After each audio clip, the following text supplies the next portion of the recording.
Up and your experience with activism? Yeah, I mean, someone asked me, well, do you consider yourself an activist? I said, no, I consider Paul Watson an activist. I can consider the Reverend Billy an activist. I'm an artist, and I do what I, make pictures that I care about, that I feel like a picture in a gallery, there should be a reason for it to be there. And for myself, this is my own agenda, that I want to connect with somebody. I want to express something that matters to me, something that's important. But when I was a kid and the AIDS crisis was happening in New York, I was an active member of ACT UP, going to the protests and going to NIH, and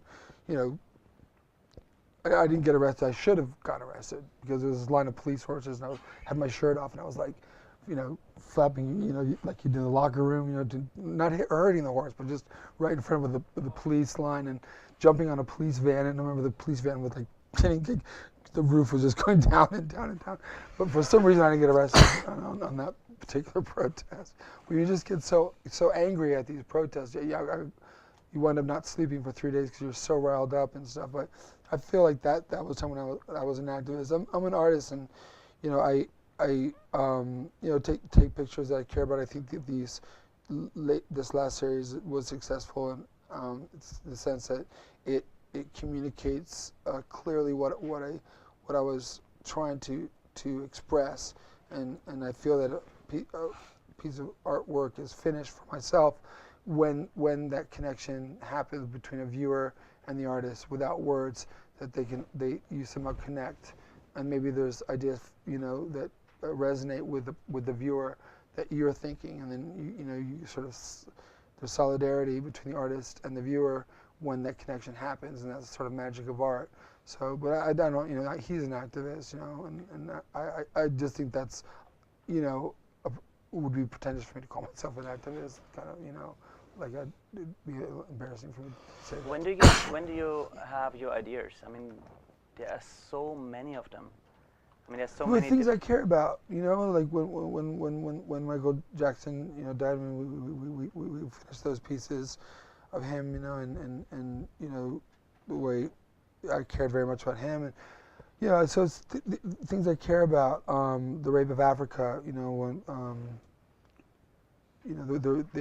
in history of art there was always the rape of Europa, but there was actually the rape of Africa, with the diamond mines and the gold mines, and so I did this picture, called the rape of Africa, using the Botticelli Venus and Mars, Mars the god of war and his spoils of war, and representing greed, and Venus, the goddess of beauty and love, and people, once was showing this in Hong Kong, and people were like, once there was a critic who was very angry. Why would you use Naomi Campbell to depict Africa? And I've been to Africa, and it turned out he had been a Christian evangelist there. But he was an art critic now in LA, and he was like, how could you use Naomi Campbell? And I think that's just really disgusting. And I said, would you look at the picture more if it was a woman with a distended belly, with flies on her who's about to die? I said, no, I use beauty, as a tool. And I was giving a talk in Hong Kong about this image, and a woman from Africa stood up and said, thank you for representing Africa, with this beauty. But so there's this mixture of beauty, talking about a serious subject, and this, later it came out, the whole the diamond trade, and the diamond dealer that Naomi was involved with. Which it was just very coincidental because it was hanging on the wall of Paul Kasman when that happened. You just saw it. That was earlier? but it was before, and this just was a picture about the rape of Africa. We can see these gold mines, through security since 2007 when we had the crash. Gold prices started going up. So you saw, mines being dug bigger and bigger and bigger and bigger till now we can see them from outer space. And the cost in human suffering and the cost of the environment is immeasurable. And I got a lot of this information from the National Geographic, did a story on the high price of gold. And when I showed this piece to the National Geographic, to all the photographers, and in DC at this symposium, And I showed the picture, and they all knew the article. It's just a different language of speaking about the same subject. Journalism has its place, and I couldn't do that work. I really respect those photographers, but I use a different language to talk about subjects that are serious, but a visual language, and drawing the viewer in, and then instead of the satyrs that Botticelli painted, I painted these children in. They are the child soldiers that were invented by this Charles Taylor, and then by weird coincidence, Naomi was a key witness to tie Charles Taylor to the blood diamond. And people said, "Did you put the diamond in after?" I said, "No, it just was intuitive." And I put the diamond when we shot it, 3 years prior.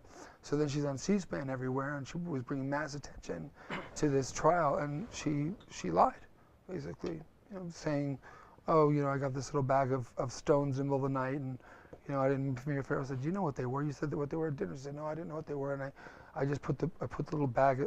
They woke me up, and I got this bag, and I put it on my bedside and went back to sleep. While she was at Nelson Mandela's house. Why Charles Taylor was at Nelson Mandela's house, I have no idea. And Mia Farrow, it sounds like a strange dinner party. But who would not open a bag, someone knocks on your door and gives you a little bag, and then you just put it on your bed table and go back to sleep and don't look at it? I mean, would you want to know what was in there?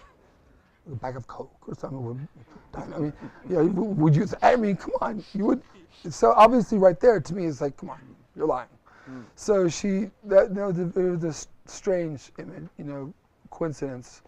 But ideas just come, I feel like a conduit, and I just, like the gas stations, it was just sort of, ideas just popped in my head. I wasn't looking or searching for an idea. I wasn't, what can I do next? It just sort of pops in your head. And then later you understand the reason is revealed, or the meaning or the purpose is revealed later on as you work on it, or even after that when it's finished. You know that feeling, right? Sometimes I don't even know what I'm doing. To you too when you write. I mean. Yes, but what you're talking about is a practical prophecy that you're tuning into something that's about to happen because you're aware of the rhythm of things. That's the way it's going to happen, and that's good. That's you're taking photos of the future.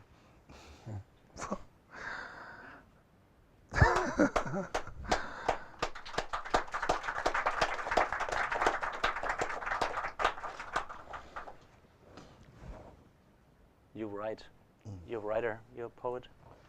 When does the ideas come to you? When I write a poem? Yeah. I don't know. I just sit down and start it, and it sort of writes itself. That's all I can say about it. I sometimes get disappointed where it goes. Sometimes I'm astounded at where it goes. But it's the same kind of thing, I think, as tapping into some sort of intuitive understanding as to what it's all about. But to me, poetry is a form of meditation and getting in touch with myself and focusing. So I use it more as a personal tool, really, than anything.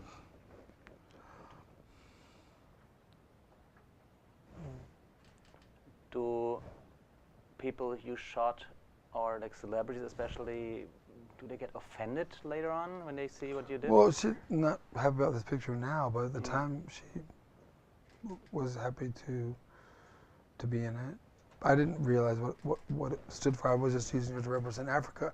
In historical paintings, they would use women to represent different continents of the earth, and so I was kind of doing the same thing. In Botticelli's time, he used the great beauty of his day, Simonetta Vespucci. So I said, well, who's the great beauty of our day that can represent Africa? Well, Naomi Kim. Well, she's a great beauty of our day. So that's why I chose her to be in the photograph. But, I don't shoot celebrities so much anymore. I stopped that in 2006 when I moved to Maui, and I've been focusing more on gallery exhibitions, which is what this was. But I felt I needed a great beauty of our time to be in this picture, so that's why I asked her to do it. But I didn't know, later on what was going to happen with the whole Charles Taylor trial and the fact that he invented the child soldier, and then I'd use these kids in the picture holding machine guns instead of Botticelli. They're holding this, his sword and his helmet and the spoils of his war, some of his armor, and in this I used little kids instead of satyrs to kind of represent that. So I wanted to take this painting and sort of make it relevant again. So it's not just a decorative object hanging in a museum from history, but to kind of, we're still dealing with the same issues the Greeks were dealing with, which is, the conflict between beauty and love and greed and war. And most wars are fought over oil. Even World War II, Hitler was after the oil fields in Russia because Russia was the biggest producer of oil at the time. That's why one of the reasons he was so aggressive about getting into Russia was to get the oil fields. So even back then, but now all of our wars are we're not going into Africa fighting wars. In Rwanda when the atrocities were happening, we ignored it because there wasn't oil reserves. At least we didn't know there was any oil reserves. If there was, we probably would have been in there defending, trying to end the war, being the peacekeepers, as we call it. We're really just trying to defend oil rights. What we do is prop up a country, give a country a lot of money, lend a country a lot of money to get a new government on the ground. They could never pay this money back, but what they then will owe us is maybe an army base or mineral rights or rights to mine or to make oil wells in that country, and that's how they pay us back that debt. Seeing activists' work activists or non-profit organizations are often connected with pictures from slaughter, from cruelty. People kind of developed a filter against that. Is that true? Something beauty and David's kind of way to build up artworks could help with? I've always tried not to show the horrific images, but sometimes, like for instance, in the slaughter of the dolphins in Taiji, you have no choice. That's the reality, and that's what you're showing. That's what. And that enlightens people, even though it's horrific. It does enlighten people to that. But the whole Cove Guardian program in Taiji, Japan, is really people from around the world who use their own initiative and go at their own expense to be a Cove Guardian, to be there. We can't break the Japanese laws. We can't. We did it once. Two of our crew went in and cut the nets and released 15 dolphins and ended up spending a month in prison and everything else. And you just can't do that because they're in their country and you're bound by their laws. But what we can do is make sure it's not done out of sight and out of mind. And we call that campaign Operation Infinite Patience because it really requires, constantly putting pressure on the Japanese. And this last week, actually, we gained a major advance when Carolyn Kennedy, the new U.S. ambassador to Japan, released a message that she found it inhumane and brutal, and that the United States government is against it. So that's bound to create some controversy in Japan, especially. She's also Kennedy saying this too. So and that name goes a long ways in Japan. So all of this is a cumulative thing. I think that all the whole movement is cumulative. This activism takes place. This photograph is taken. This story is written. This film is made. It all becomes a cumulative thing going towards a result. Let's just look on the vegan issue. Like, for instance, 1980, nobody would know what a vegan was. For the planet Vega or something? I mean, but we've now seen that it's now becoming mainstream. The very idea of a vegan restaurant in New York City in 1980 was unthinkable. So what we sometimes forget the advances and the progress that have been made. And that's, we should be aware of that. A lot has been achieved. The first billboard you spoke about, you put up in Canada? We put up a billboard, of all things, in Vancouver in 1972, and it had one big word on it: ecology. Look it up and get involved. And that's what it said. Nobody knew what the word meant, So again, we've come a long way as far as education is concerned.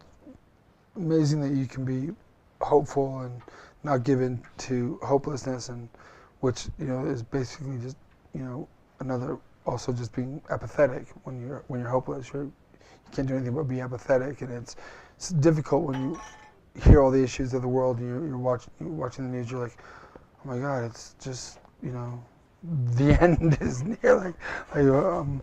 What do you do? But it's incredible to meet people like yourself, Reverend Billy. People just keep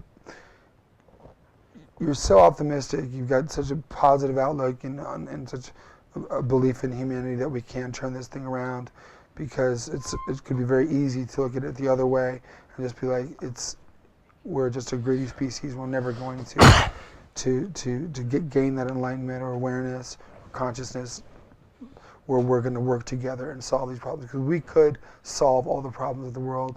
Well, now the Industrial Revolution brought us to the age we are now, the age of communication and technology, where they could Skype together all the great minds and brains of the world to come up with a better solar way to collect solar energy, a better way to do everything.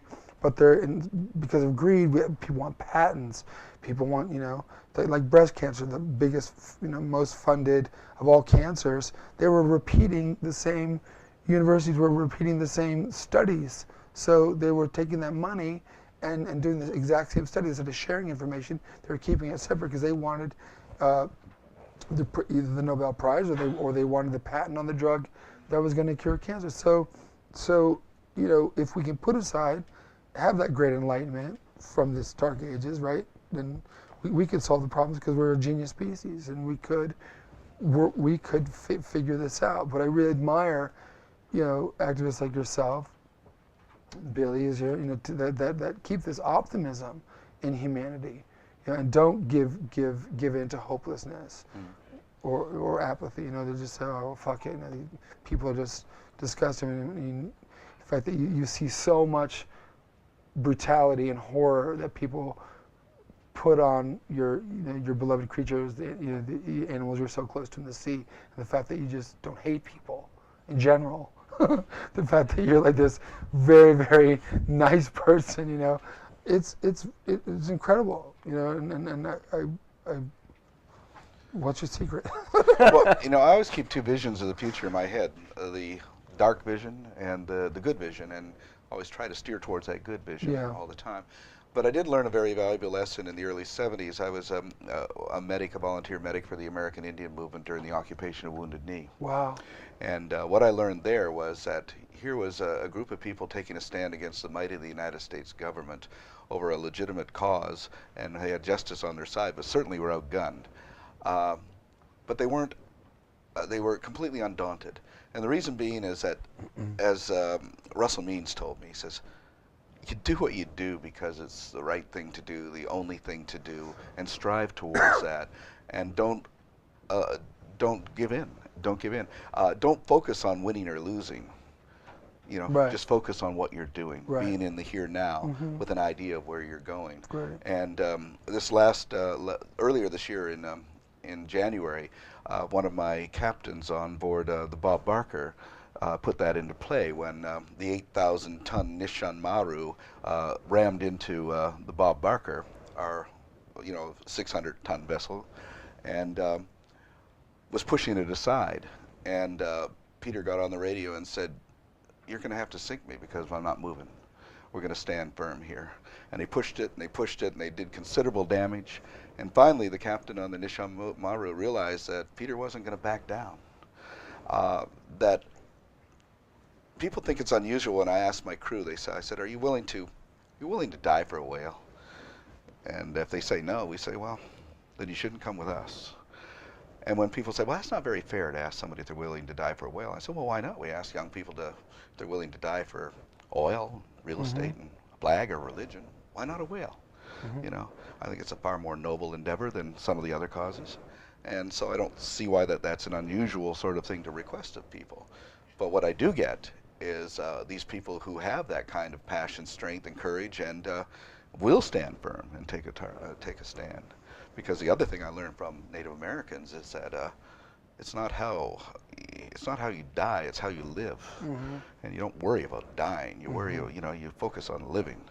And that's what we try to do. And I think that one of the things I am most gives me the most satisfaction in life is the fact that I feel that I've lived, and therefore I don't have any fear of dying. Right. I think the only people who are very afraid of dying are people who've never lived. Wow.